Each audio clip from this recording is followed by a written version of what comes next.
Today's hadith will be short, very common hadith, inshallah it will be beneficial. I know you've been sitting for some time, so I don't want to take too much of your time. Today's hadith is narrated in the collection of Imam Tirmidhi with a reasonable chain of narration. عن أبي الدرداء رضي الله تعالى عنه وأرضاه قال سمعت رسول الله صلى الله عليه وسلم. I heard, this is what Abu Darda is saying, I heard the Prophet عليه الصلاة والسلام said. Every time you hear I heard, سمعت, it means it's more there's more authentication in it, that the narrator is saying that I actually heard the Prophet عليه الصلاة والسلام. Just a little note, side note. قال ما من شيء أثقل في الميزان من حسن الخلق. That nothing in the eyes of Allah subhanahu wa ta'ala, in the day of judgment of course, is heavier in your scale يوم القيامة than having good character. And then it continues ويبلغ صاحب حسن الخلق به درجة صاحب الصوم والصلاة. And the person who has the good character would reach ranks of someone who prays and fasts a lot, even if this person did not do these acts of worship. So this hadith is a beautiful hadith. Now you would like to remind myself first, because when it comes to good character, it is a very difficult thing to talk about, because you always look at yourself in the mirror and you ask yourself, am I telling people to do something that I don't even do myself? But inshallah it'll be like a discussion more than sharing, more than teaching. This hadith talks about the third pillar of Islam, or of our religion. The first pillar is iman, faith, which you should have to enter into the third is Islam, the act of worship that you perform. And once you do that, this is between you and Allah subhanahu wa ta'ala. Your iman and your Islam won't affect me at all. The third pillar is the ihsan, is tazkiyah, is ilm al-akhlaq, is good character. When the Prophet ﷺ was asked about it, he said, أن تعبد الله كأنك تراه, that you worship Allah subhanahu wa ta'ala as if you see him.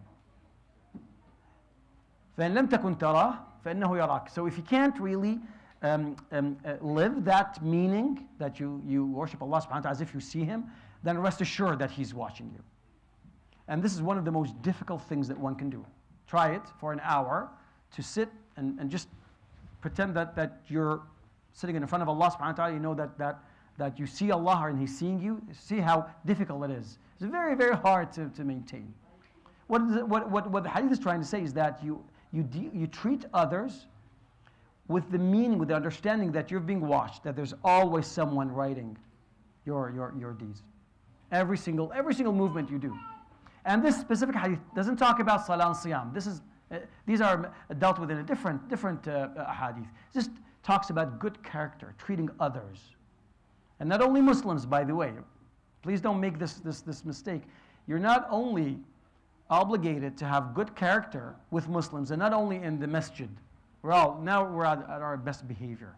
But when you're at work or at school and your life takes you in different directions, there is when you have to practice.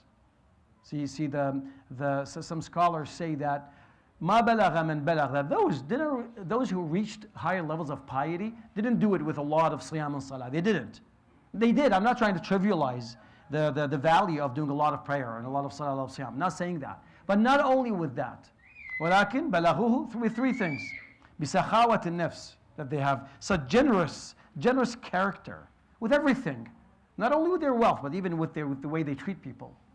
وسلامة الصدر, and they're just so pure, they don't hold the grudge, they don't have anything negative inside of them.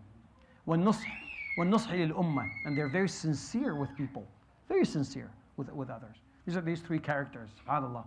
It doesn't say a lot of siyam, a lot of salah, because this is really your relationship with Allah subhanahu wa ta'ala. It doesn't give me any indication who you are, what you are as a person. But the way I judge, or at least I take my impression, you take your impression, is how I treat you and how you treat me. This is basically.